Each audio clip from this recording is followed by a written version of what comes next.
Do you have problems with the way your hair feels or how it behaves? Or have you heard that it's possible to train your hair and you have no idea what that means or how to do it? Well, over the past few months, I've had a number of stylists who have chimed in and mentioned in the comments that it's important to train the hair and to do that in order to make it do what you want it to do. Now, I don't know about you, but that seems like the holy grail for hairstyling, in my opinion. And I think we all need to have a lesson on how to train our hair. And that is what we're going to talk about today. My name is Dr. Crystal Porter, and I'm a hair scientist and owner of Main Insights, a company that conducts research and focuses on the hair needs of people of African descent. This platform is designed to elevate the Black hair care industry and empower consumers and hair professionals with education that is driven by scientific research. It is good to see you here for the chat. I would love to know who is out there this morning or this afternoon, depending upon where you are. So put your name in the chat and let me know who you are and where you're watching from. I would also love to know if you are a practitioner, put the number one. If you are a consumer, put the number two. And if you are a researcher or a hair scientist or scientist in general, put the number three. And then I would love for you to like and share this broadcast.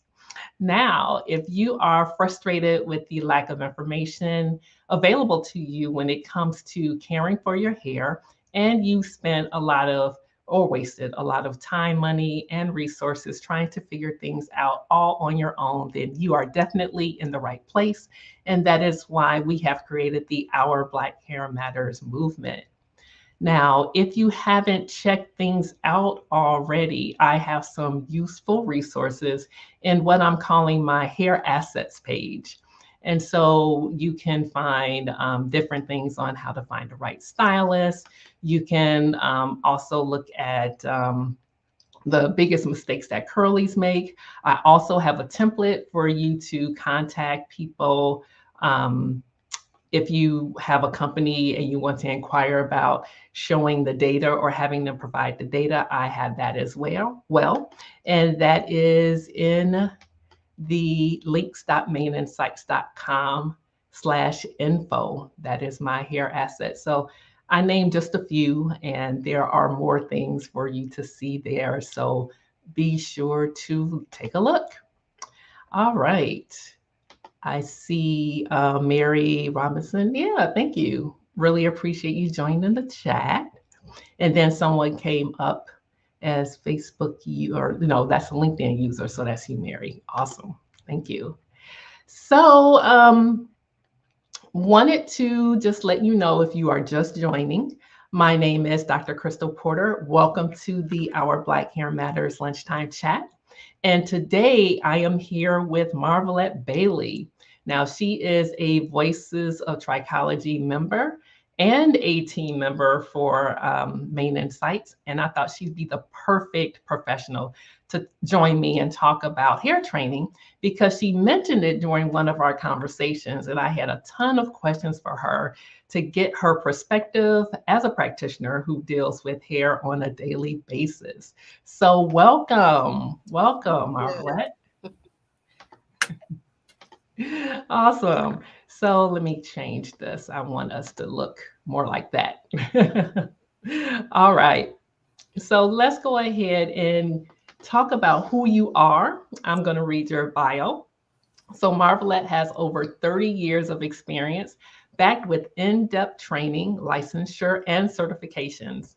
Marvelette continued her education and training in the paramedical and science field, becoming a trichology healthcare practitioner, and she's also a biomedical research assistant.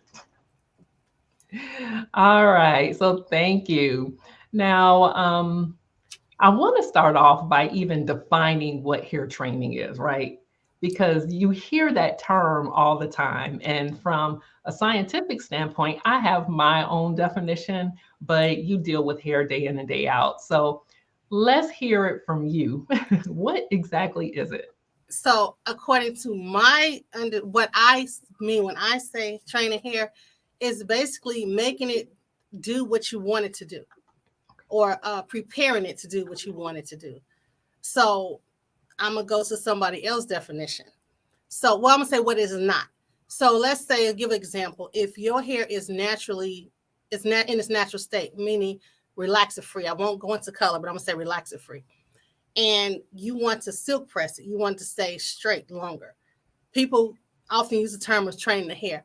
Now, when I use the term in that instance, I mean bringing the hair to a healthier state, balancing out the moisture levels, properly cleansing it so that it will have body and bounce and it will hold the straight style longer. However, when water hits it, it will shrink right back up to your natural curl pattern. If it does not shrink back up to your natural curl pattern, that is not training the hair, that is damage. So that's interesting because you're using the example of heat, but I've heard it in other ways as well. Yeah. Okay, so that's one example. So if you're used to wearing your hair straight and it's natural, and you want to start wearing your natural curls. So, or I'm going to say, even if you were wearing commercial hair, be it braids or weave or whatever, and you want to just start wearing your natural curls, your curls may not look as defined and as moisturized as you would like them to look. So the more you wear it, your natural curls, the more you condition it, the more you properly cleanse it and create a healthy scalp environment and find the right products, you can train your hair to have a more defined curl, something more suitable to your liking. Okay. Yeah. And so I'm listening to you and I'm wanting to give like a scientific perspective to it as well. So let's start with the heat training the hair. Okay. And you mentioned like heat damage where it will not go back to its regular curl pattern. And so you hear it all the time. Oh, that's heat damage. That's heat damage. And so from a scientific perspective, that is hair degradation. So you are denaturing the protein in the hair fiber when you do that. So you're saying it's possible to use product, or I mean, I'm curious about how you actually get it to resist humidity, because training the hair and keeping it straight but allowing it to go back to its natural curl pattern. I'm curious as to like what types of products can you use to do that. So silicone is a great product because it slows down the reversion process.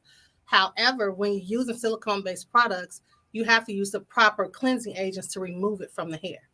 That's what a lot of people don't know, because when you don't do that, you can cause more damage or cause damage because you're constantly blow drying and putting heat on top of product that's still there. So you can cause more problems. So what about people who are no cones? They're like, silicones is taboo. So you mentioned it's a good ingredient to have, maybe on your sink or in the cabinet. So what's your experience? I like silicones. So that's just like saying, well, I don't want to go too deep off subject, but people disagree with a lot of ingredients. But it's not the ingredients that are always bad. It's learning how to properly use the ingredients, or how they handle on the hair, or how to, I'm going to say, handle the hair after a product with a certain ingredients used. I guess that's the best way to say it. So It's not always the product.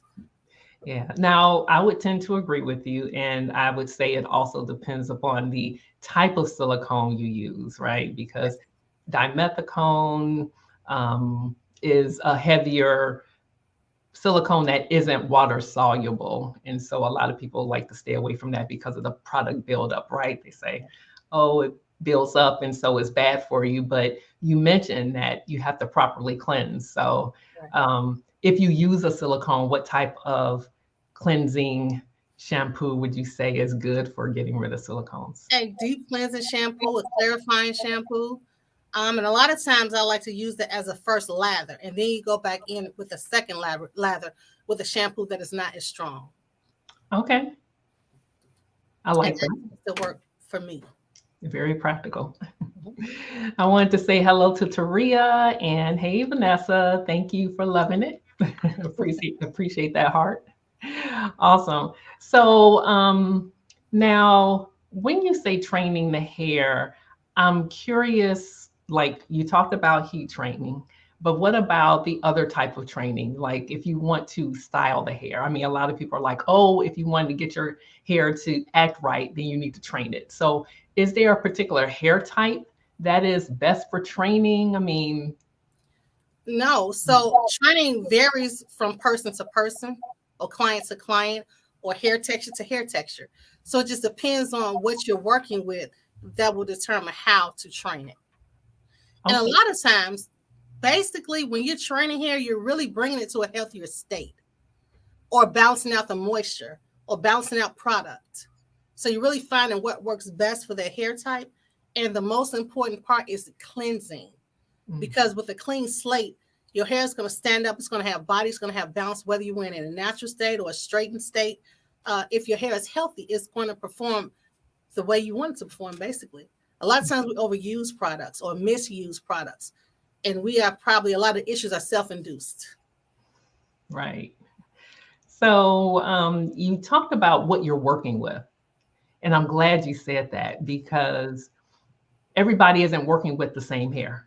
And when I did, well, I still do hair collections, but it's less noticeable now than it was when I was doing it when I was in the industry. But we would collect hair. And at first, we didn't have a protocol that allowed us to cleanse the hair prior to collecting the hair. And so it would be the hair condition would be all over the place. So, of course, you'd have some people who used a lot of oils and different concoctions on their hair. And so the hair felt either greasy or slippery. Then you had some where, it didn't seem like they used anything. And so it felt, pretty Brillo like, very hard and rough.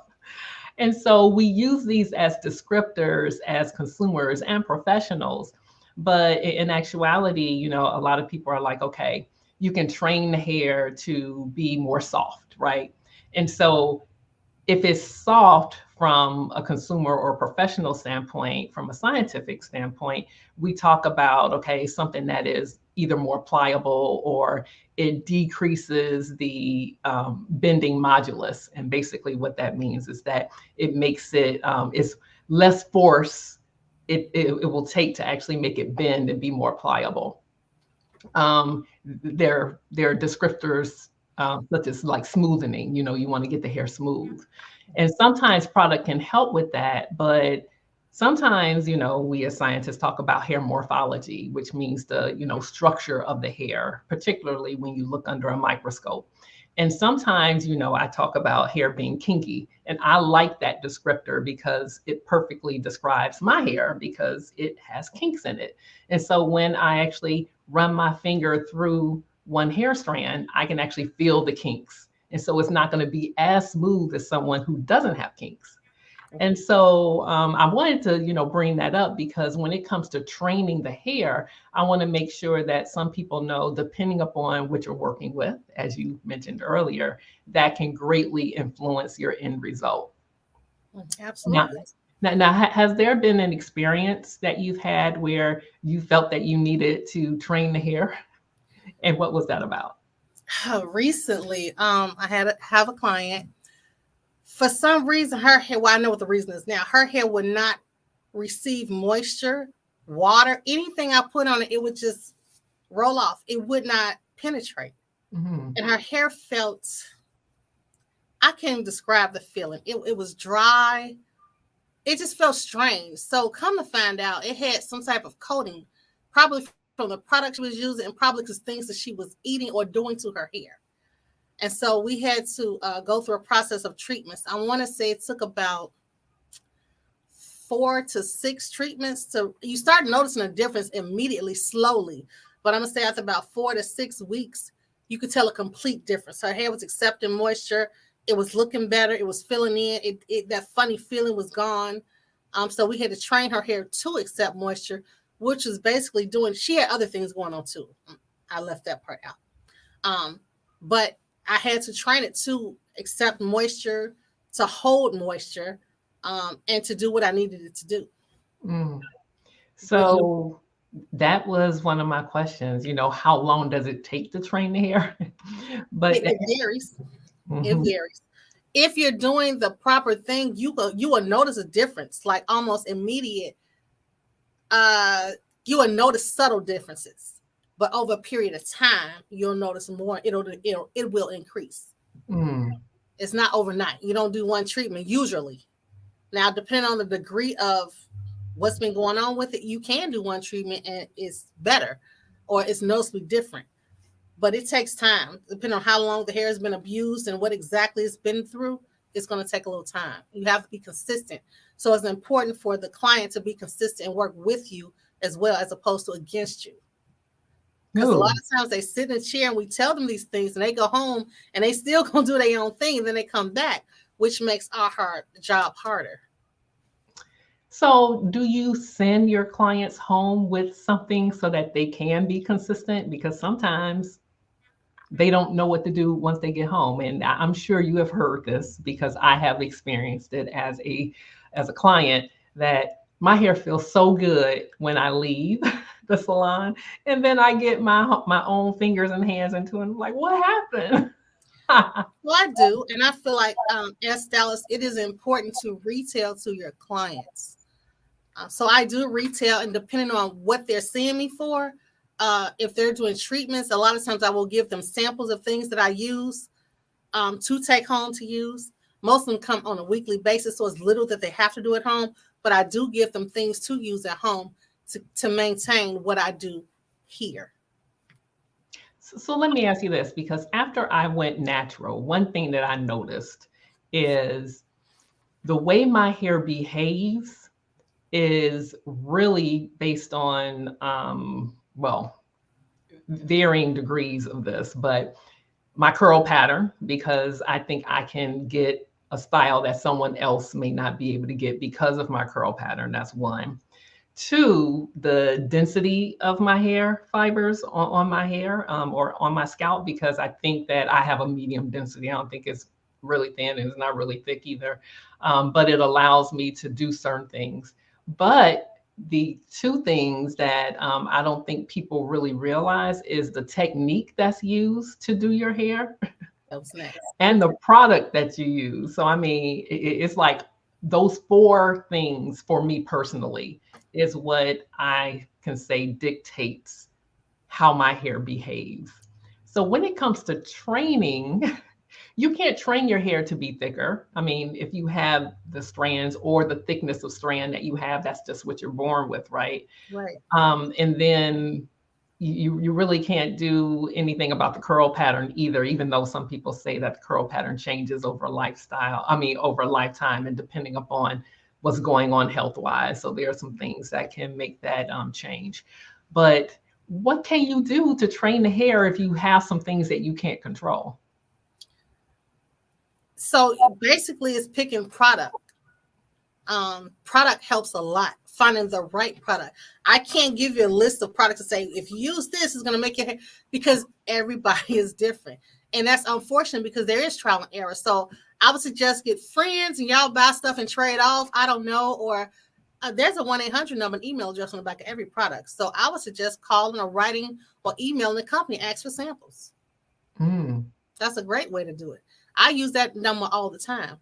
I have a question about anything, I call. Okay. So consumers need to take that into consideration. I mean, YouTube is great, but it's best to get it from the source, which would be the company. Yeah. And ask the questions. Now you got me thinking. Because I can just imagine that someone will pick up the phone and call that 1-800 number, and someone who has not been trained on their particular hair type will answer. So how successful have you been at getting the answer to a question that could be hair type specific? Because see, I don't ask those type of questions when I call, so I can't help you with that one. I ask other questions. Well, okay, so it's a caveat to that, right? But as far as asking the questions, when I say call the 1-800 number as a consumer, you can ask for samples. Do you give samples? I'm interested in this product. For whatever reason, I just want to know if you give samples before I invest in your product. What can you tell me about the product? Do you have data on the product? What consumer base largely uses your product? Like, you can ask a lot of questions like that. And then basically the main thing, do you give samples? And they might. Okay, so if they give samples and you said it depends on the number of times, like the client that you had, and it took 6-ish times for them to, see results. But if you ask for a sample, is that long enough for them to actually see a benefit? So that's two different things. So I spoke about treatments with the client. Products, you're basically seeing what product your hair responds to. And maybe it's not. Some people give really nice samples, and some give the real tiny ones that you really can't do anything with. So it depends on the sample. And if you use a sample, you can kind of see a little bit if you're kind of interested in it. But a lot of times we have to be patient. We're not patient. We live in a microwave age. We want results overnight, and sometimes it doesn't take that. But you have to be consistent. You have to be patient, and you have to hold off on using 20 products at one time, so you know exactly what does work. Yes, that that is something in science that we call control. So you need to be consistent and not have other variables to add into things that could be influencing the results that you get. So that's Exactly. excellent. Are you starting with a clean hair and scalp environment? Do you have product buildup on your hair? Do you have chemically treated hair? Meaning, if you're natural, do you have color? What have you been doing? So all those things make a difference in the end result. Yeah. Wow. Thanks for that. Now, are there particular modifications that need to be made to someone's grooming routine to actually train the hair? I mean, so if someone said, okay, I want to train my hair to be softer. So you already talked about, controlling and not jumping around to different products. But are there other modifications other than being consistent that can be made to help someone to know if it's good or bad for their hair? To know if a product is good or bad for the hair? Yeah, and training. Yeah. So if they're using a product and that product isn't giving them the desired feel or look, how long should they wait and what tweaks should they make? So is it just a product or are there other things? No, there are other variables. It's a lot of other things to consider. How you're handling your hair. What did you use previously? And I just spoke on if you're starting with a clean slate. The density of your hair product might be too heavy, so you might need to use less of it, or you might need to use more of it. You might need to use a combination, but I wouldn't start with combinations first. And then if you're going to do a combination, I would do two, because it's not uncommon to have multiple curl textures on one head. Mm-hmm. So that's another thing that you have to take into consideration. Thanks. Now, Taria's saying it's a great idea to ask for samples. I think it's a great idea too. I'm just curious how many companies will really do that, but you've had success. So all they can do is say yes or no. It's not going to hurt to ask. That's true. Now, do you think you being a professional has, an impact on their decision? Possibly. But you can go into beauty supply houses. I don't really tend to buy things out of beauty supply houses, but the beauty supply houses will give you samples if you ask. Okay. When we're doing different shows and events, I'll go and I'll ask for samples, and they'll give me a bag full. Okay. So it just depends. Okay. So how do people really know that their hair needs to be trained in the first place? I mean, so is it only people who are unhappy with what's going on with their hair? I mean, how do you know it needs to be trained? It just, if you're happy with your hair, you wouldn't know that it needs to be trained.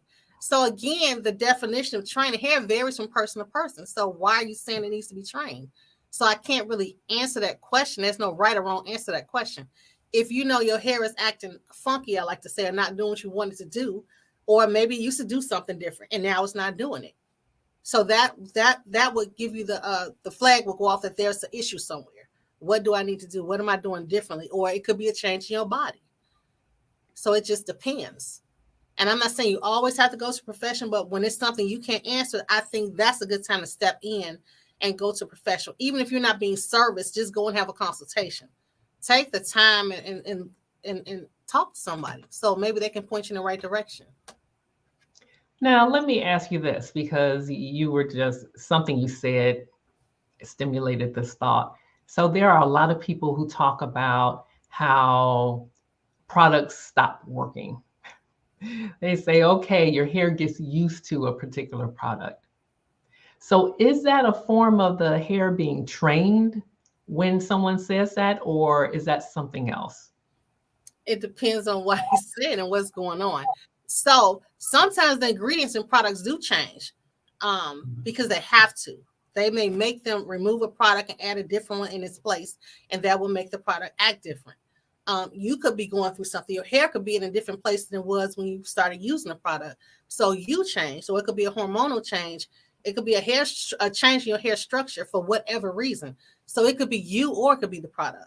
It just depends. Or if you're giving your hair something that it simply does not need. It's like taking vitamins. If you're taking all these vitamins and supplements and then your body receives what it's going to receive and it doesn't need it, you're going to make expensive urine. It's just going to, your body's going to eliminate it. So kind of same thing with hair. If you're doing these different treatments on your hair and your hair no longer needs that, it's not going to accept it. So in your mind, the product isn't working, but you really don't need it, or that's not, your hair doesn't require that product anymore. Or you could have had your hair changed. You could have, your hair could be very porous, or using a conditioner that you leave on too long. That's another thing. Reading the directions. You just made me think of another situation. A lot of times it'll say, leave the conditioner on 15 minutes, leave the conditioner on 30 minutes, leave it on 1 minute. Or if you're adding steam with a product, 15 minutes for the steam. And if you use a conditioner under dry, 30 minutes. But we don't read and we don't follow the directions. So all that plays a part, and it varies from person to person. You may leave this person's conditioner on under the dryer for 30 minutes and the next person 30 minutes, and you have two totally different results because everybody hair absorbs product at a different rate depending on what's going on with the hair or what the hair texture is. So that's why you have to know your clients and know their hair and listen to them. Sometimes they tell you things you don't want to listen. Sometimes that's why consultation is important. These are questions you should ask. And as a consumer, these things that you should tell. Because just because you say it in your opinion don't mean it makes it true. You may misinterpret what's going on with you, but the fact that you mention it to your professional, they can kind of go from there and you end up with better results. Because I'm not afraid. I will go back to the bowl and shampoo you again. If your hair not doing what I think it should do, if it feels too heavy, if you're a newer client, I'm like, yeah, no, we got to go back and start all over again. Right. Now, Vanessa says she has 3 different textures of hair, and that's one of the variables that you said that you need to consider. And so for me, I have to cater to my tightest curl pattern just because I need that control and manageability. I mean, yeah, if the looser textures actually, in my opinion, are just along for the ride, so to speak. And it's only in like a few spots, like it's like some patches around the perimeter of my hairline is where I have a looser curl pattern, but for the most part, it's pretty tight. And so I have to tailor to that. So what would you say to Vanessa since she has 3 different textures of hair? It depends on what the 3 textures are. And for the softer texture or the looser curl pattern, I would say do that first of you doing product and then put more product on a tightly curled hair, because if you put too much product on the looser curl hair, it may make it limp or make it like just not do what you want to do. So I would say do that first, and if you need to add more product, then add more product to the other parts of the hair, depending on how large of an area it is. If it's like you, Dr. Porter, it's just like around the edge, that really wouldn't make much of a difference. But if it's a huge area, then you should do that first, as to not put as much product in that area. Okay, cool. Now, we talked about training the hair being detrimental, like heat damage. Are there any other instances where you can train the hair and it not be a good thing? It can with natural styles. A lot of people tend to braid or twist the hair, manipulate it when it's wet. For twist outs or different braid styles, you have to be cautious with your tension, because that can also reshape the hair as well and cause it not to go back to its natural curl. So because the hair is weaker when it's wet, you have to be careful on how you manipulate it, because it can cause negative issues too. So is that a part of training? What I have heard, and I don't know if it's true or not, to be honest with you, just because, like I said, my experience is that product has a huge, well, and technique has a huge bearing on the outcome. And so, would you say that what is entailed in training the hair? I mean, so we talked about product, but can you manipulate it and train it as well? You can. So this is another thing. A lot of people say if they went and had their natural curls, they just put product on and just go. If you don't have that kind of hair, or if your hair isn't doing it in the beginning, especially if it's all one length and it's not layers, the cut, all that makes a difference. You have to like scrunch it or ball it up or twirl it. Like you have to train your hair again to do what you want to do. So it's like different techniques you can do.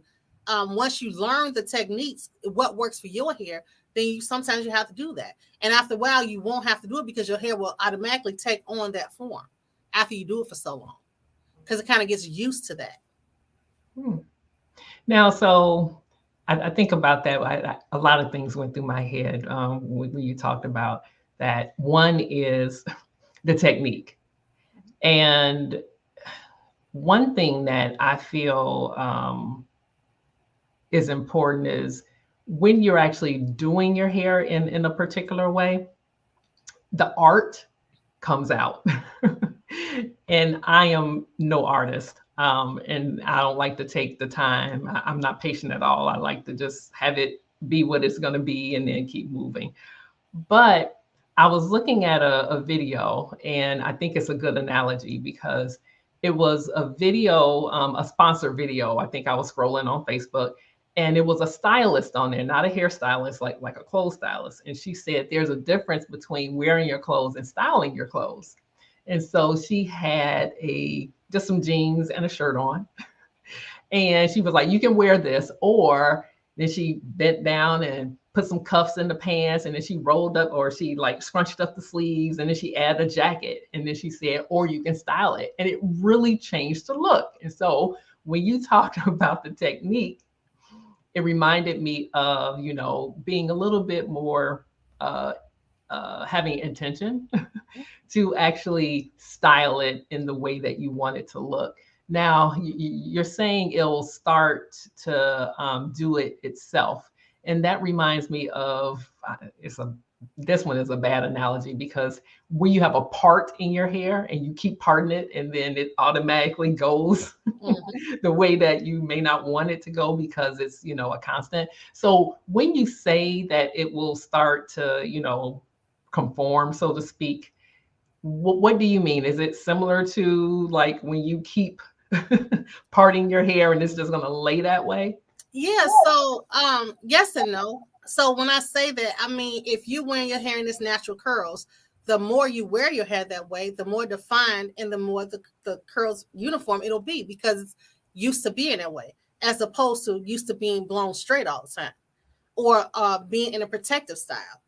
Because if you notice, well, I don't know if you notice on other people, if you take those things down, your hair don't behave like it once did. You have to sort of start all over again, especially if you wear it for a long period of time. You got to start all, well, for me anyway, I have to start all over again before I really like my curl pattern again, because it's distorted. It hasn't been doing what I haven't been wearing it that way. So now it took on a different mind. It wants to do something else. So once I bring it back, it starts to conform to the way I want to wear it. So we oftentimes think as scientists that, it's the hydrogen bonds that are responsible for the way that the hair is going to like revert back. So you would think that the hair would be reset when you wet it. So you're saying that that's not necessarily true. So let me ask you this, because I know sometimes when you braid the hair, you use certain products that you wouldn't use if you wear it in a different style. Right. So do you think it could be the result of the products that you're using? Absolutely. That's possible. Mm-hmm. Because sometimes what we don't notice, if you use, and I don't know, maybe you do, if you use certain products, it makes your hair behave differently. Certain products will make your hair seem straighter, will make your hair lay down better. When you go to shampoo, as you run in the water, You rinse, rinse, rinse. If you rinse 5 minutes as opposed to 2 minutes, as opposed to 10 minutes, the hair starts to revert back slower or quicker. And then once you do the first lather, it should come all the way back because it takes longer for the product to get off because it's doing something different. So you're making me think about an experience that I recently had, and it was quite fascinating because I'm one of the ones who will not product hop. I find what works and I will keep using it until they reformulate or do a change. I mean, if it works for me, I'm going to keep using it. And so I promised with a little resistance that I was going to try someone's product. And I did. And I felt an immediate difference, immediate difference. And when I went to cleanse my hair after experiencing that, it did not respond the same. So when I, put my head under the water and lathered up with the exact same shampoo that I normally use, I could tell my hair wasn't responding the same. And that was after just one use of the product. And so it makes me wonder about, okay, since it's almost like the product itself was responsible for how my hair was responding. So it changed the hair characteristics. And we as scientists love to measure that and see, okay, can we actually measure what the consumer is feeling? It's always good to have a correlation. But it fascinated me because I was like, okay, what property should I measure to be able to tell about this difference that I feel as a consumer, but how can we measure it in the laboratory or on an instrument? And so I know for sure that even though my hair felt the way that it should have felt after it was styled, in this wet state, it did not feel the same. So from your personal perspective, how do you think that would alter how fast it may take for your hair to be trained the way you want it to? Because from my perspective, at first it was trained to, it felt, in my opinion, more pliable underneath the water, and I didn't feel like a film on my hair, but it took a while for that film to come off. So that reset when you cleanse, I'm not sure a clarifying shampoo, even, cleansing it like with 3 different lathers, I'm not sure that would have made a difference. So I'm reminded about what you said when you had the client and you said it took about 6-ish times for her hair to respond. I think I kind of reset my hair. And so how is that going to disrupt what I may want out of my hair? Because I don't know if I like that film, or maybe it was good for my hair, but it was just different. And I just, am responding to, ooh, this is different. I don't know if I like this, but it wasn't anything I was used to. You said a whole lot. So I did. I'm confused with the question. From your experience, how is that going to change the way people can train their hair? So, for example, if I'm training it to be soft and supple, and I use a product and it doesn't feel that way anymore, then how long should I expect for me to get my hair back to the way it was? I'm going to say anywhere from 3 to 6 times of doing it, going through your cleansing regimen. Again, that's not written in stone because each person is different.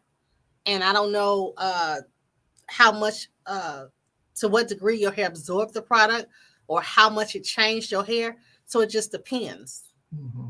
But I would say it takes at least 3 or 4 times to notice a real difference. You may notice small changes, but about 3 or 4 times you'll notice a huge change.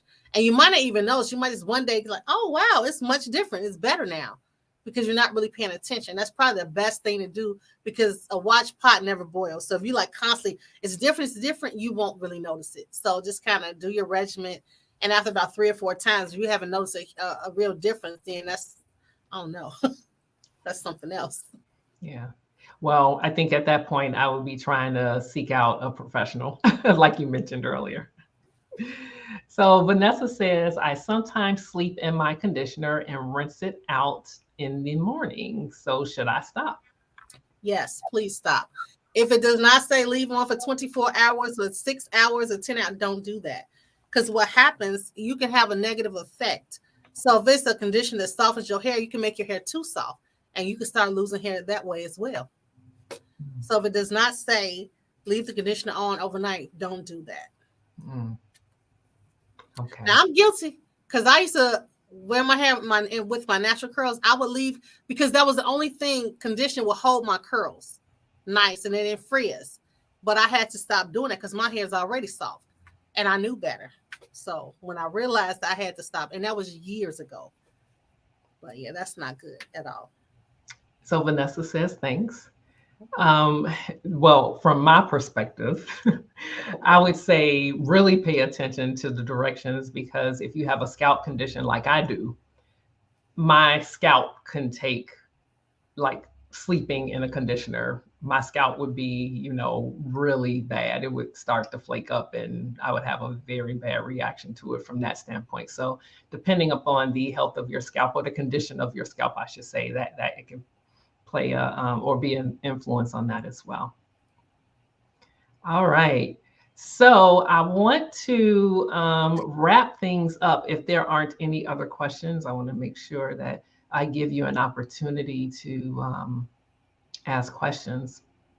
But I would love for you to kind of summarize, and I want us to talk about what you can do to train your hair.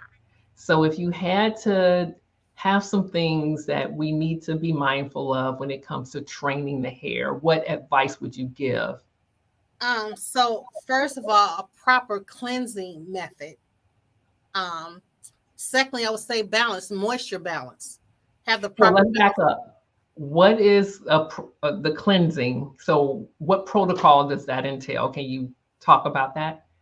So it depends on what you're using on your hair, but I will say I do recommend that everybody gets a scalp exfoliation and hair rejuvenation treatment done. Everybody. I think even if it's once a month, once every 6 weeks, because that's a deep cleansing of the scalp and the hair to remove pretty much whatever's there and start over.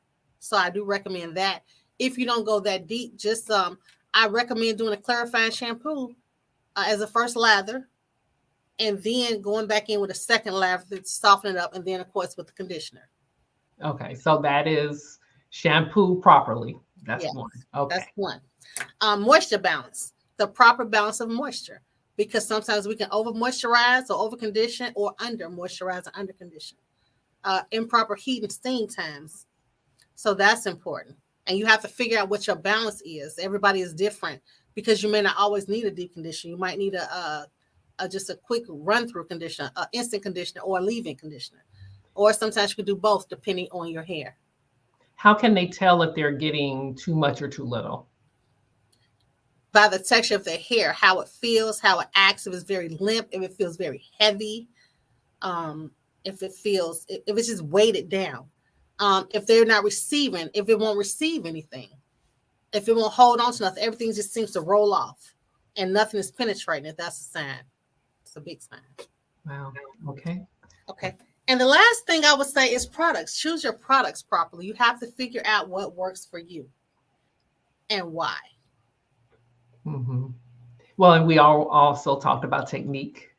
Oh, yeah. And technique is that is key. Technique is really, really important. And that's another people say, well, why would I go to my stylist? My hair looks this way. But when I go home, I can use exactly what she used and it'll look the same because you don't have the techniques that we have or the skill level. Yes, buddy, you could say that again. That is so true. Now, you also talked about being consistent, so give it a chance. Right. Give it a chance. I'm not going to say keep using something for 3 months and it's not working. Right. I'm going to say give it a few weeks. That's enough time to know what it's going to do, what it's not going to do. And then you might need two products. So I'm going to say in the second week, add a little bit of something else and control. Use a controlled amount of product. And you can always add more if you need a little bit more, but kind of control the amount of product that you use. Yeah. Well, based on our conversation, I would have to say my number one takeaway is to seek professional advice. Because I'm not sure. I mean, even though some things are trial and error, I think when it comes to wanting your hair to do what you want it to do, I think having someone who is experienced with a variety of different hair types, they have experience in all types of products. I think that that's really the way to have proper guidance so that you're not wasting a whole lot of money. I think even though a professional may, be teetering here and there with, or tinkering here and there with different products, I think that you probably have more experience to at least start off in the right direction as opposed to someone who doesn't. And I wanted to add to have realistic expectations. Yeah. That's key, because you can kind of look at your hair and look at where you're trying to go, and you kind of know it's not going to go. And maybe you don't, but be realistic with your expectations. Excellent point. Excellent point. All right. Well, thank you so much. Really appreciate that. I wanted to talk about National Kindness Day, which was yesterday. And so the Voices of Trichology and I had a drawing for 4 people to win complimentary consultations, and that included a dietary assessment. And so I said that I would announce the winners. And so I want to keep my promise and let people know. So Alyssa Moy, congratulations. And then we have Ransom Thomas, congratulations. Then we have Austin Verrilli. And then last but not least, Rafita Pitkin. So thank you guys for participating, and you will be contacted. And so I have said, I'm trying to make some announcements. And so I do have a class, and there are people who are signed up to be additional research assistants so that we can be actively involved in helping me to collect the data to expand research. So I want to thank those of you who are doing that. And then also remind those of you who have gotten training in the past, I always believe that it's good to refresh. And so if you want to come on in, you're more than welcome to do that as well. All right. And if you watch the replay, be sure to post your comments and questions. And if you are one of many people who need help finding a vetted hair professional, or you would like to have some resources, by all means, you can go to links.maininsights.com/info. And then I want to save the last for Marvelette to let us know how to contact her. I can be contacted at www.trichoscienceclinic.com. Awesome. And you should be able to see that on the screen now. So once again, thank you for joining us. Thank you for having me. Yeah. And remember that our Black hair matters. And as always, take care and love your hair. Bye-bye. Bye.